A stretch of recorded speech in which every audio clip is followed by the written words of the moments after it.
Now let's move on to our final debate. Conditions in prisons in England and Wales are appalling, according to the Chief Prisons Inspector's report this week. Violence and drug taking are still a huge problem, and one jail is infested with rats. The government is planning to spend £30 million to improve things, including £7 million on installing phones in cells. That's drawn criticism from some for being too soft, but reformers say much more needs to be done. So our question is, are prisons too tough? Well, joining me to give their views on that now are columnist at The Mail on Sunday, Peter Hitchens, journalist Hardeep Matharu, investigative reporter Raphael Rowe, who served 12 years in prison before being declared innocent in an appeal court, and still with us, author and commentator Ella Whelan. Well, Raphael, you've had experience of being a prisoner and now you're a reporter. What are the conditions like in prison? I think prison conditions are tough, and anybody that says otherwise, I challenge them, because anybody confined in a cell for a period of time, weeks, months, years, has some psychological damage because it's not your normal environment. Imagine not being able to open a door for years on end, and then you're released, and the conditioning of that torturous time in prison lives with you for the rest of your life. So anybody who says prisons are not tough, if they've not been in a prison, then I think they're wrong. You know, conditions are appalling in prisons. I've just travelled the world to look at prisons around the world for a series I've done for Netflix, Inside the World's Toughest Prisons. And the conditions were appalling. And were they worse in England and Wales than the rest of the world, or was it? In context, it's difficult to compare, because I think British prisons are very secretive. You're not allowed into British prisons as a member of the public when you want. Journalists are not allowed into prison, so we can't really report what's really going on in prison. I mean, people at home will be just saying they're meant to be tough. People have done something wrong. They're in prison because they've done something wrong. Why would it be easy? It's not easy, and that's my point. Prisons are not easy. Yeah, but it's meant to be. It is tough. It's tough being locked up. It's tough having to come to terms with the crimes that you've committed. It's tough having to accept that you've committed a crime against somebody and there's a victim. Not everybody in prison thinks it's easy. Okay. Peter? Well, prisons are tough in the wrong way. That's the problem with them. They're tough largely nowadays in Britain because they're run by the inmates rather than by the authorities. And that, of course, particularly for somebody vulnerable or innocent in prison, is a terrifying thing. But it's clear, if you read Peter Clarke's report, that the authorities have more or less lost control of the prisons, which are full of drugs and full of violence and all kinds of things which should not be going on in places which are directly under the control of the government. It's absurd. But the whole debate is full of cliche and slogan. One side says, prison works, let's be tough on crime. And the other side says, oh, well, prisons are not doing any good and we should have less of it. And neither listens to the other, and neither is actually yet paying much attention to what's going on. Well, the answer is, oddly enough, the great paradox of British prisons is when they were effectively tough and under the control of the authorities, many fewer people went to them. They were more deterrent, and they were more punitive. And so those who went to them came out and sent the message to other people, don't go there, and didn't go. Since we embarked on a supposedly kind and liberal penal regime in the 1960s, the number of people in British prisons has doubled, and would be far, far more than that if the courts didn't make such huge efforts to keep people out of prison by postponing sentences, by tagging and all the other things they're doing all the time. We would probably, if we had the punitive standards of 40 years ago, our prisons would probably have 150,000 people in them now if we could cram them in.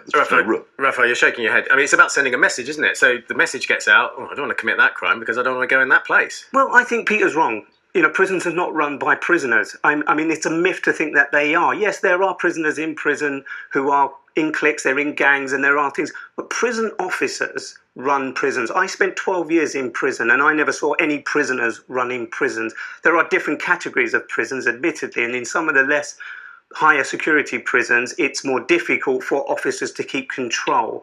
But simple question. Who is the prisoner more afraid of in the prison, the other prisoners or the authorities? The authorities. Without a question. They open and lock the door. They decide when they can and can't have something to eat. They decide when they can and can't make phone calls. They decide almost everything, which is my point about They can't opening and stop you closing being. doors. They can't stop you being assaulted. They can't stop you being blackmailed into bringing drugs into prison.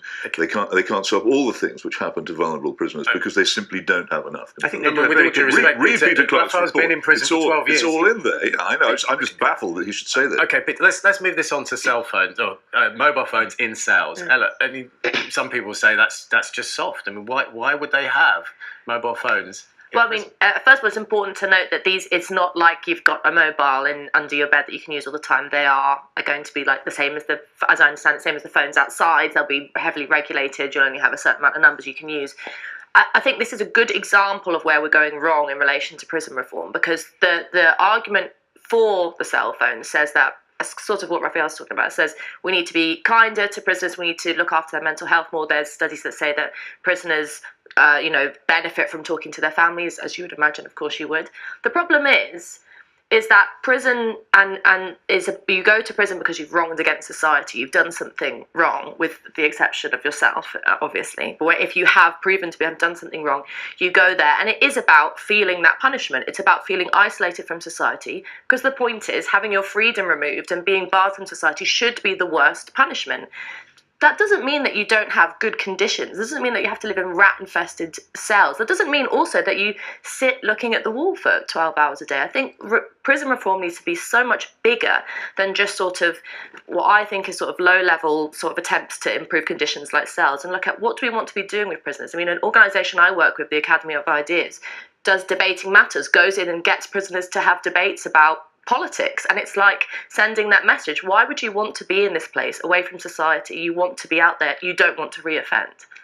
Just to point out, I said mobile phones. It's actually phones in cells, not mobile phones. I mean, that sounds like a good idea, doesn't it, Hadi?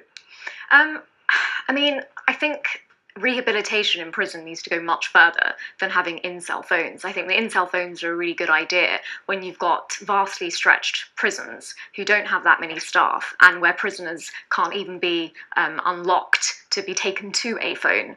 I think we need to have a broad discussion in this society about what prison really should be about.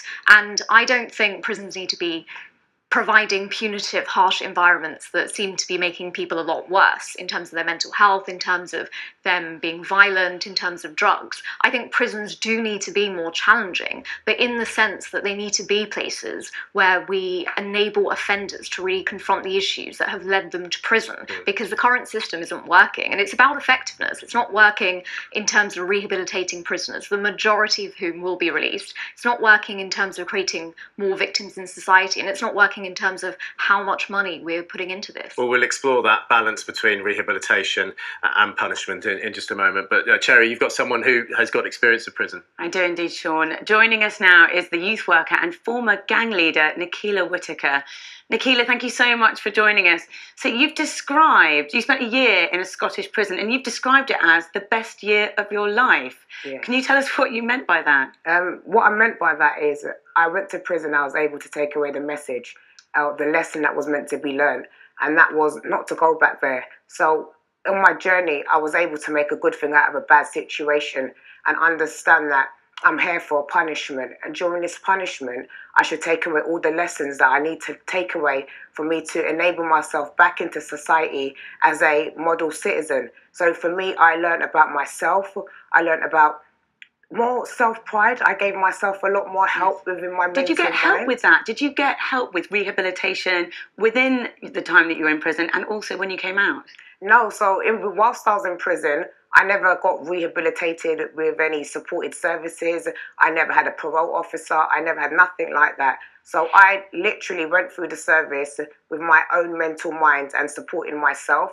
When I came out of prison, I didn't have a supporting network after that neither. So the system failed me as an individual because I was left on my own when I was released from prison, and I had no further support. So it was quite a challenging time because that's what I went in there for, to rehabilitate myself from reoffending again. What do you think about the suggestion of putting phones in cells? I think it could be a good idea, but as all the panelists have said, I feel like there has to be a lot more cleansing before we get to this stage. I feel like that will be the end of the whole package, putting a mobile in cell phones within the cells with our prisoners. I feel like that is the end reward of it. At the moment, I feel there's a lot more work that needs to be done. There needs to be more approaches to rehabilitation, more approaches to workshops and services for people who are coming out of prison. People have been in prison for a very long time. They don't necessarily know how to come out of prison and reform to society's norms. So there needs to be things in place to help people with that structure in that stage. The prison service in itself, it needs a whole new cleansing. It needs a whole new approach. Thank you so much, Nicola, for joining us. So, Sean, rehabilitation, more needs to be done. Yeah, and it's fascinating stuff to hear that. And that sounds like nothing was done to help Nicola. But she managed to do it herself. But rehabilitation, Raphael, is key, isn't it? That's what we all want. We want people not to reoffend. It's so true, but it comes from the prisoner. As Keela said, it has to be the prisoner who makes the decision that they want to change, regardless of the training that you can be given in prison, the education, and all the other facilities. She wasn't given any of that stuff. And yet she came out and she's turned her life around because she made the decision. And you have to empower prisoners. And this is why putting phones in cells are so important. They're not mobile phones, and they are controlled. You can't phone anybody. There are PIN numbers. They are monitored by the prison service. I met a guy in a prison recently who had an in-cell phone, and I was blown away by the fact he had a celling phone. When I went to prison, there were no phones in prison, full stop. So when I asked this guy, this is not right, the Daily Mail and others will not agree that you should have a phone in your cell. He said, look, at 1 o'clock at the night when I'm feeling really frustrated and I want to commit suicide because I don't know whether my little girl is going to be well tomorrow, I can pick up that phone, put in my PIN, get permission to speak to her, and speak to her. So the following morning, I don't leave my cell and get aggressive. What a difference that makes. Peter, look in your face, you're not a fan of that. I mean, well, I think it's the whole business of telephones is irrelevant. Once you've reached a stage where you're offering prisoners telephones, you've already lost the purpose of it. Our prisons are warehouses. Prisoners are put in them. They spend, for the most part, at least 20 hours of the day in their cells, probably more than that in many cases. Rehabilitation is a fantasy and a myth. It's never happened. They're kept in prison for a while and then they're chucked out again. And the Michael Howard slogan, prison works, on the basis that when someone's in prison they can't commit a crime, is futile because you can't keep people in prison indefinitely. They come out. So it's useless. As I say, both the allegedly conservative and the allegedly liberal approaches to prison are both rubbish. Nobody is looking at the real problem, which is, apart from anything else, most people, there are exceptions, particularly homicide and sex crimes.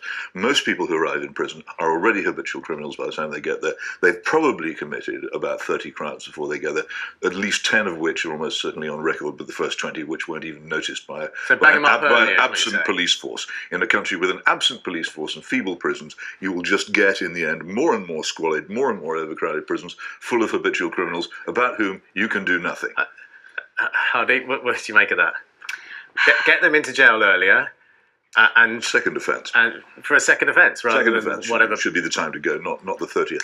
I mean, the current system, how we're doing it at the moment, isn't working. I mean, 48% of prisoners are leaving prison and reoffending within a year. So what do we need to do?